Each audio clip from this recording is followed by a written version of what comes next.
नमस्कार, स्वागत है आपका बिहार समाचार में। अब तक की बड़ी खबर आ रही है कि पप्पू यादव को जेल से जमानत मिल गई है।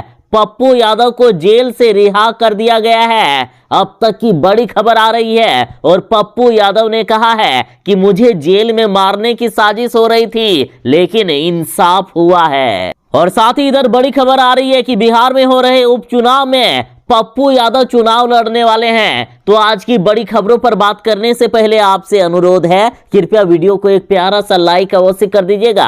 आपका लाइक करना ही हमारी मेहनत का फल होता है। देखिए, नीतीश सरकार ने पप्पू यादव को गिरफ्तार कर लिया था और 32 साल पुराने अपहरण के मामले में पप्पू यादव रिहा होने पर भावुक हो गए। उन्होंने कहा कि करोड़ों जनता का आशीर्वाद है, सत्य जीतता है और आज सत्य की जीत हुई है। देखिए, जाप सुप्रीमो पप्पू यादव को कोर्ट ने बाइज्जत बरी कर दिया है। बाहर निकलने पर भावुक हो गए पप्पू यादव, रो पड़े पप्पू यादव। रोते रोते पप्पू यादव ने कहा कि कमरे में बंद करके मुझे मारने की साजिश रची गई थी। देखिए, पप्पू यादव को मधेपुरा कोर्ट के द्वारा सबूतों के अभाव में बाइज्जत बरी कर दिया गया है। आखिर सबूत मिलते कहां? सच केस होता तब ना सबूत मिलते। सबूत ही नहीं पेश हो पाया और पप्पू यादव जेल से बाइज्जत बरी हो गए। बार बार पप्पू यादव और जाप नेता कह रहे थे कि पप्पू यादव को झूठे केस में फंसाया गया और आज ये साबित भी हो गया है, क्योंकि सबूत ही नहीं पेश हो पाया। साथ ही पप्पू यादव ने कहा कि 5 महीने में जो टॉर्चर किया गया है मुझे, वे शब्दों में बयां नहीं किया जा सकता।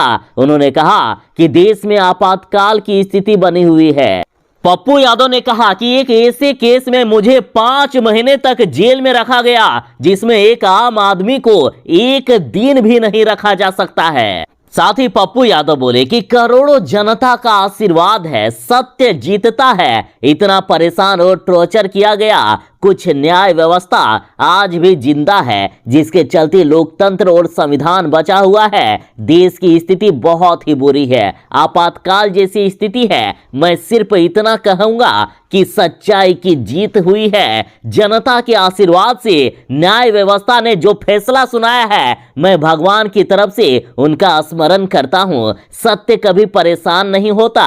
एक ऐसे केस में मुझे 5 महीने तक जेल में रखा गया, जिसमें एक आम आदमी को एक दिन भी नहीं रखा जा सकता है। और जेल से रिहा होने के बाद पप्पू यादव ने ट्वीट करते हुए कहा कि इंसाफ हुआ, षड्यंत्र बेनकाब हुआ। जनता के आशीर्वाद से आज बाइज्जत बरी हो गया।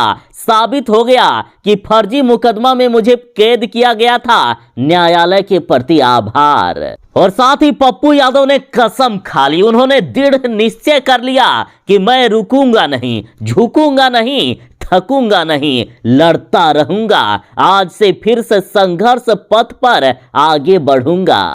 साथ ही पप्पू यादव ने कहा कि पहले अंग्रेजों के दलालों से लड़ना पड़ता था, आज किसानों को उन दलालों की औलादों से लड़ना पड़ रहा है। पप्पू यादव ने कहा कि किसानों के खून के सैलाब में बहा दो यूपी और भारत की भाजपाई हुकूमत को। यानी सीधा सीधी पप्पू यादव जी ने भाजपाई को अंग्रेजों की औलाद कह दिया। साथ ही पप्पू यादव ने कहा है कि देश की परिस्थिति काफी खराब है, किसानों के साथ अत्याचार हो रहा है। जब मन आए हरियाणा के बॉर्डर पर मार दो, जब मन हो उत्तर प्रदेश में गाड़ी चढ़ाकर मार दो, किसी को बंद कमरे में कैद करके मार दो। उनका इशारा अपनी ओर था।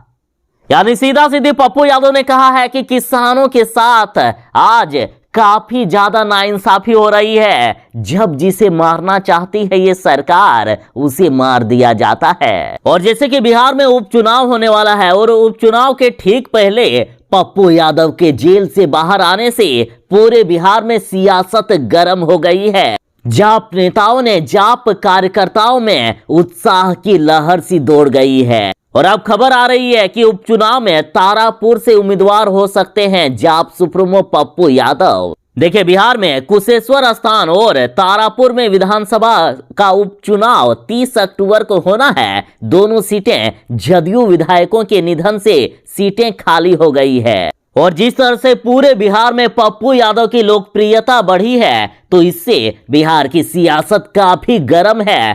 पप्पू यादव चुनाव जीत सकते हैं।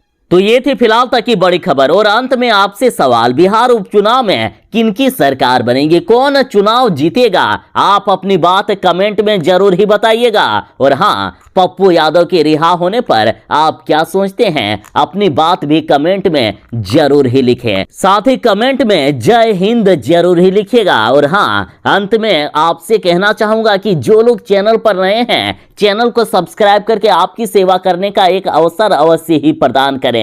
तो चलिए मिलते हैं बस थोड़ी ही देर में ऐसे ही नई अपडेट के साथ। तब तक के लिए दीजिए इजाजत। बाय। जय हिंद, भारत माता की जय। घर में रहें, सुरक्षित रहें।